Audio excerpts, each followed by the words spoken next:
en compte dans le cadre des élections européennes.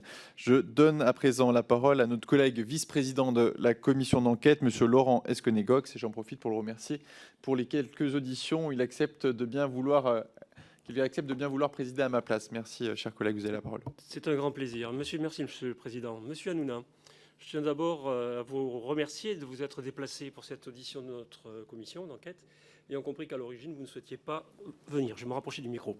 Par ailleurs, j'ai cru comprendre que vous prépariez pour ce soir une émission consacrée à cette audition. Je vous remercie donc de mettre ainsi en valeur le travail parlementaire que nous menons depuis 3 mois, comme lors de votre diffusion de l'audition d'Olivier Schrammeck que je présidais. Bon, je n'étais pas cité, mais ce n'est pas bien grave. J'espère sincèrement que la fiabilité de vos informations sera au rendez-vous et que vous ne nous traiterez pas de la même manière que notre collègue Louis Boyard, traitement qui vous a valu, vous l'avez rappelé, une amende record de 3,5 millions d'euros. Depuis 2012, en tenant compte de ces avertissements, des mises en demeure et des sanctions pécuniaires, la chaîne C8 a été sanctionnée à 31 reprises, ça a été rappelé précédemment, dont 6 fois pour non-respect de l'obligation de maîtrise de l'antenne.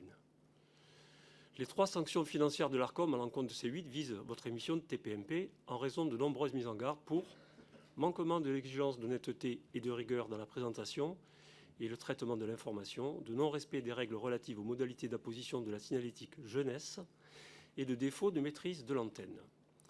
Ces sanctions liées à ces dérapages ont des conséquences financières sur la chaîne et donc potentiellement sociales sur les salariés de l'entreprise et, vous l'avez dit, sur la production des programmes. Face à cela, comment recevez-vous ces sanctions? Leur répétition n'a pas semblé calmer le rythme des dérapages homophobes, grossiers et violents de votre émission. Pourquoi donc? Par ailleurs, vous savez sans doute que la convention de votre chaîne sera bientôt renouvelée ou non. Cela dépendra de l'avis indépendant de l'Arcom, notamment sur le respect de la convention qui lie cette autorité à la chaîne qui vous emploie. Dans ce cadre, ne craignez-vous pas que le grand nombre de condamnations et de mises en garde à votre encontre puisse inquiéter ce renouvellement? De votre côté, pouvez-vous me rappeler quelles sont les obligations de votre chaîne, y compris pour votre émission, notamment en matière de pluralisme, vous en venez d'en parler, mais de respect des droits de la personne humaine ou de l'honnêteté de l'information? Dans quelle mesure pensez-vous contribuer à y satisfaire? Je vous laisse répondre avant une deuxième question. Il y avait plus que 2 questions, hein. Il y en avait une petite dizaine, mais bon, c'est pas grave. On va essayer de se rappeler de tout. Première question, alors c'était, ah oui, pour ce soir. Non, pour ce soir, ce sera... vous savez, on n'inventera rien ce soir. On va juste voilà, raconter cette formidable aventure à nos téléspectateurs et voilà, ce bon moment que je passe à vos côtés. Donc ça, voilà, ce sera que voilà, montrer à mes téléspectateurs voilà, le moment que j'ai vécu et j'espère que ça leur plaira. En tout cas, moi, je suis très heureux d'être là. Concernant les sanctions, alors on est revenu, c'est vrai que c'est une question qui revient énormément, hein. Comme je vous l'ai dit, on va rappeler combien d'émissions j'ai fait, Monsieur Stan, qui est le directeur. Tu peux parler, hein, n'hésite pas. Plus de 5000 heures de direct. Et l'ensemble de ces sanctions que vous abordez, je redonne le chiffre, représente 0,1% du temps d'antenne. Vous imaginez ce que c'est que 5000 heures de direct, ce qui correspond à quasi 3 heures en direct tous les soirs.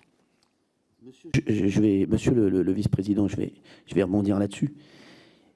Il faut que vous sachiez, comme je vous l'ai dit, qu'on a des équipes qui font un travail incroyable, qui fait qu'aujourd'hui, vous savez, avec nos petits moyens, parce qu'on n'a pas les moyens de France Télévisions ou de TF1 pour promouvoir notre émission. Vous savez, nous, on n'a pas TF1 ou M6 ou France 2 pour promouvoir nos émissions.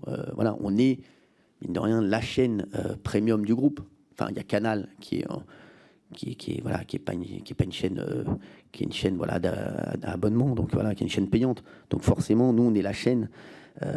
On doit se débrouiller tout seul pour faire notre petite promotion. Donc aujourd'hui, ce qu'on fait et le nombre de gens qui nous regardent avec nos petits moyens, c'est absolument exceptionnel. Vous savez, tous les soirs, on est en concurrence avec TMC, qui a beaucoup plus de budget que nous et qui a énormément de bandes-annonces sur TF1. Tous les soirs, on bat le talk-show de France 5, et qui a, bien sûr, tout le groupe France Télévisions et France 2 et France 3, qui sont des chaînes bien plus puissantes que nous, derrière eux. Donc nous, on essaie de faire la meilleure émission possible. Et sachez que vous m'avez parlé donc de 30 sanctions. Chers collègues, vous pouvez repréciser, monsieur le vice-président, vous pouvez repréciser rapidement les questions. C'est bon. Donc oui, non, la question portait non pas sur la qualité ou la manière de faire les émissions, mais plutôt sur les conséquences de ces sanctions. Vous évoquez effectivement que ce n'est pas beaucoup par rapport au nombre d'heures, mais ce n'est pas ça la question. La question, c'est 32 ou 33 sanctions. Donc, c'est les conséquences, est-ce que vous les pesez sur les salariés, sur le social?